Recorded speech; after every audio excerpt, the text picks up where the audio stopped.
പാക് പിന്തുണയുള്ള ഭീകരവാദത്തെ ലോകത്തിനു മുന്നിൽ തുറന്നു കാട്ടാനുള്ള സർവകക്ഷി പ്രതിനിധി സംഘത്തിന്റെ രൂപീകരണം കോൺഗ്രസിൽ പുതിയ യുദ്ധത്തിന് വഴി തുറക്കുന്നു. കോൺഗ്രസ് നൽകിയ പട്ടികയിൽ തിരുവനന്തപുരം MP ശശി തരൂരിന്റെ പേരുണ്ടായിരുന്നില്ല. അതേസമയം പ്രധാന സംഘത്തിന്റെ നായകനായി തരൂരിനെ BJP നേരിട്ട് ഉൾപ്പെടുത്തി. ഇതോടെ തരൂരും കോൺഗ്രസ് ദേശീയ നേതൃത്വവും തമ്മിലുള്ള അസ്വാരസ്യങ്ങൾ തുറന്നുകാട്ടുന്നതായി സംഭവം മാറി. പ്രതിനിധി സംഘത്തിലേക്ക് കോൺഗ്രസ് പ്രതിനിധിയുടെ പേര് നിർദ്ദേശിക്കണമെന്ന് കേന്ദ്രമന്ത്രി കിരൺ റിജിജു പാർട്ടി അധ്യക്ഷൻ മല്ലികാർജുൻ ഖാർഗെയോട് ആവശ്യപ്പെട്ടിരുന്നു. ആനന്ദ് ശർമ്മ, ഗൗരവ് ഗൊഗോയ്, സയ്യദ് നസീർ ഹുസൈൻ, രാജ ബ്രാർ എന്നിവരുടെ പേരുകളാണ് കോൺഗ്രസ് നൽകിയിരിക്കുന്നത്. പാർട്ടി നിർദ്ദേശിക്കാത്ത തരൂരിനെ പ്രതിനിധി സംഘത്തെ നയിക്കാൻ നിയോഗിച്ചതിൽ കോൺഗ്രസ് കടുത്ത അതൃപ്തിയിലാണ്. മൊത്തം 7 പ്രതിനിധി സംഘങ്ങളെയാണ് വിവിധ രാജ്യങ്ങളിലേക്ക് ഇന്ത്യ അയക്കുക.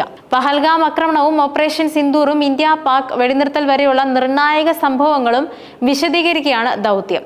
ഈ മാസം 22 മുതൽ അടുത്ത മാസം പകുതി വരെ നീളുന്നതാകും പര്യടനം.